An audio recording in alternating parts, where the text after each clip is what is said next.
हरे कृष्णा, राधे राधे। स्वागत है आपका कन्हैया स्टोरी की आध्यात्मिक यात्रा में। फ्रेंड्स, आज इस वीडियो में हम अधिक मास की स्नान की कहानी सुनेंगे। जैसे कि जब हम कार्तिक मास का स्नान करते हैं तो कार्तिक मास के स्नान की कहानी सुनते हैं और पीपल की पूजा करते हैं, तुलसी की पूजा करते हैं, भगवान विष्णु जी की पूजा करते हैं। इसी तरह से जब हम अधिक मास का स्नान करते हैं तो अधिक मास के स्नान की कहानी सुनते हैं, पीपल की पूजा करते हैं, तुलसी की पूजा करते हैं और भगवान विष्णु जी की पूजा करते हैं, जिसका बहुत ही अक्षय पुण्यदायी फल होता है। तो आइए कहानी को सुनते हैं। एक सास थी और एक बहू थी। सास अपनी बहू से कहती है, बहू कल से अधिक मास शुरू हो रहा है तो मैं अधिक मास का स्नान करूंगी। बहू अपनी सास से कहती है कि माँ जी, ये अधिक मास क्या होता है? तो सास बताती है कि जिस मास में कोई संक्रांति नहीं होती है, अर्थात सूर्य एक राशि से दूसरी राशि में गोचर नहीं करता है, उसे अधिक मास कहते हैं। इस मास में नारायण, तारायण और पारायण किया जाता है, जिसका बहुत ही पुण्य फल होता है। तो बहू कहती है, माँ जी, ये नारायण, तारायण और पारायण क्या होता है? तो सास बताती है कि अधिक मास में सूर्य उगने से पहले नदी पर जाकर स्नान किया जाता है। क्योंकि हम सूर्य उगने से पहले उठते हैं तो सूर्य और तारे दोनों को जल देकर नारायण और तारायण किया जाता है और फिर भागवत कथा एवं गीता का पाठ किया जाता है, जिससे पारायण हो जाते हैं। भगवान विष्णु जी की पूजा की जाती है, जिसका बहुत ही पुण्य फल होता है।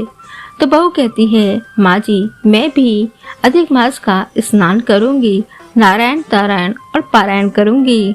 तो सास कहती है, नहीं नहीं, दोनों एक साथ नहीं रखेंगे।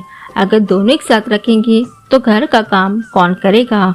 और वैसे भी अभी तो तू छोटी है, तो घर के काम कर, ये सारे काम मुझे करने दे। लेकिन बहू सोच लेती है मन में कि नहीं, मुझे भी अधिक मास का स्नान करना है। अगले दिन सुबह सूर्य उगने से पहले सास नदी पर स्नान करने के लिए चली जाती है। पीछे पीछे बहू भी सुबह जल्दी उठकर नदी पर तो जा नहीं सकती, तो वह घड़े के नीचे जो कुंडा होता है, घड़े में पानी जमने से कुंडे में पानी जम जाता है, तो वह उस कुंडे के पानी से नहा लेती है और छत पर जाकर नारायण और तारायण कर लेती है और विष्णु भगवान की पूजा करके पारायण भी कर लेती है और जल्दी जल्दी घर के काम निपटाने लगती है, सोचकर कि कहीं सास ना आ जाए।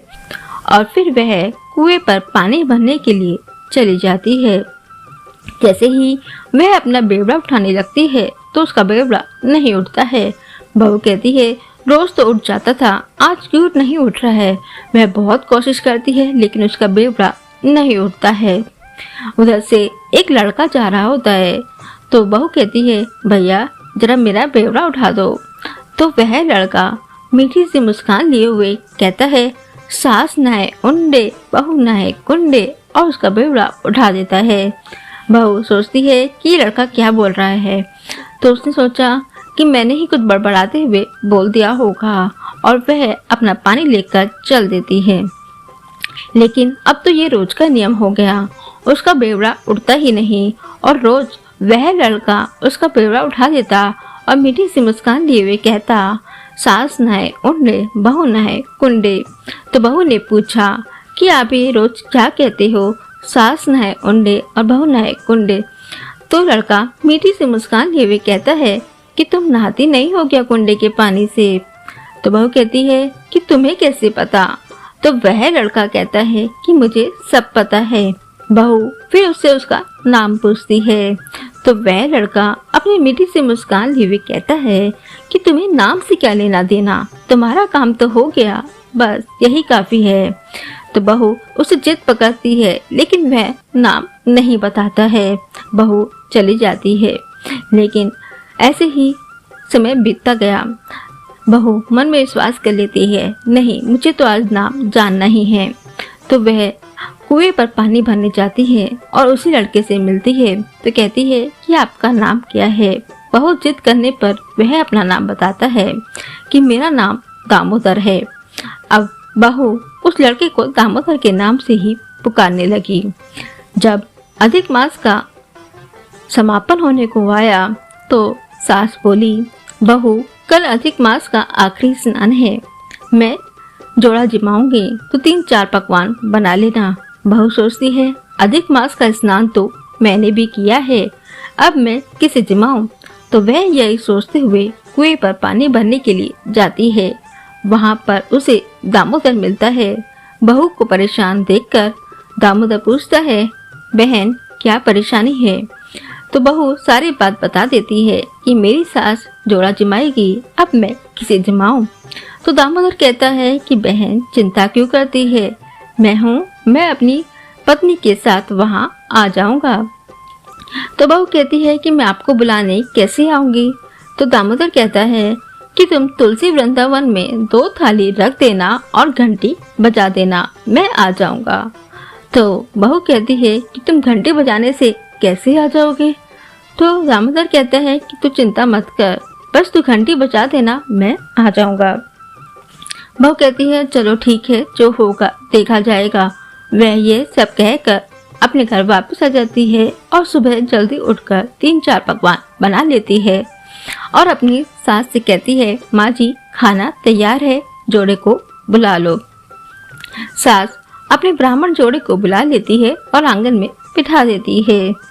बहू 2 थाली परोसकर आंगन में जोड़े के आगे रख देती है और 2 थाली पीछे के गेट से तुलसी वृंदावन में रख आती है और घंटी बजा देती है। घंटी बजाते ही दामोदर अपनी सुंदर सी पत्नी के साथ वहां आ जाते हैं और बहू उन्हें रसोई में बिठाकर जिमाने लगती है। अब बहू जल्दी जल्दी खाना दोनों जगह परोसती, सास के ब्राह्मण को भी देती और अंदर अपने भाई को भी दे रही थी। जैसे ही ब्राह्मण जिम जाते हैं तो बहू देखती है कि सास अपने जोड़े को कपड़े और पैसे दे रही है। अब कहती है कि मैं क्या दूं। तो वह यही सोचते हुए रसोई में आती है तो सोच में पड़ जाती है। उसकी सोच को देखकर दामोदर कहता है कि बहन क्या परेशानी है। तो बहू बताती है कि सास तो अपने जोड़े को पैसे और जोड़े दे रही है, अब मैं क्या दूं। तो दामोदर कहते हैं कुछ नहीं, बस तुम तुलसी वृंदावन में जाओ और 2 तुलसी के पत्ते लाकर हमारे हाथ पर रख दो। बहू यही करती है। वो तुलसी वृंदावन में जाकर तुलसी के पत्ते लाकर दामोदर उनकी पत्नी के हाथ पर रख देती है और जैसे ही वो तुलसी के पत्ते उनके हाथ पर रखती है तो वह सोने के बन जाते हैं। बहू यह सब देखकर आश्चर्यचकित हो जाती है और उनसे पूछती है कि आप कौन हैं। तो दामोदर अपनी मीठी सी वही मुस्कान लिए हुए कहते हैं कि बहन तू तो बड़ी भोली है, तूने तो हमें पहचाना ही नहीं। मैं स्वयं भगवान कृष्ण हूँ जिसके लिए तू अधिक मास का स्नान करती है और ये मेरी पत्नी रुक्मणी है। यह सब देखकर बहू रोने लगती है और प्रभु के चरणों में पड़ जाती है और कहती है, प्रभु मुझे माफ करना, मैं तो बड़ी नादान हूँ, मुझसे बड़ी गलती हो गई। मैं तो रोज आपसे बेवड़ा उठाती थी, इतना काम करवाती थी। और प्रभु उसको विराट रूप दिखाकर वहां से अंतर्ध्यान हो जाते हैं और उनके पद चिन्ह वहां पर रह जाते हैं। जब सास के जोड़े भी जिम जाते हैं तो सास कहती है, चल बहू अब हम भी जिम ले। और यह कहते हुए वह रसोई में आती है तो क्या देखती है कि वहां पर 2 थालियों में हीरे मोती सोना चांदी सब भरे हुए हैं और जिस लोटे में उन्होंने पानी पिया था वह भी सोने का हो गया है और प्रभु के पद चिन्ह भी वहां पर हैं। तो सास यह सब देखकर आश्चर्यचकित हो जाती है और बहू से बोलती है कि बहू ये सब क्या है। तो बहू डरते डरते सब बताती है कि माँ जी मैंने भी अधिक मास का स्नान किया है। आप नदी पर नहाने जाती थी और मैं कुंडे के पानी से ही नहा लेती थी।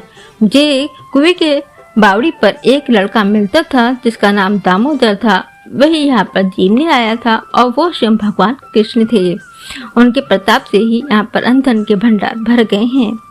तो सास कहती है, बहू तू तो बड़ी भाग्यवान है, तेरा अधिक मास का व्रत पूर्ण हुआ।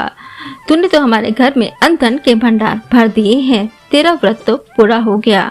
तो जिस तरीके से उन सास बहू का अधिक मास का स्नान पूर्ण हुआ, प्रभु ऐसे ही सबका व्रत पूर्ण करना। ये कहानी अधूरी हो तो उसको पूर्ण करना, कहानी पूरी हो तो उसका मान रखना। तो ये कहानी आपको कैसी लगी नीचे कमेंट बॉक्स में लिखकर अवश्य बताएं। हरे कृष्णा, राधे राधे। और वीडियो पसंद आई हो तो वीडियो को लाइक करें तथा ज़्यादा से ज़्यादा शेयर करें। और ऐसे ही शिक्षाप्रद और आध्यात्मिक कहानी जानने के लिए हमारे चैनल को सब्सक्राइब अवश्य करें। हरे कृष्णा, राधे राधे।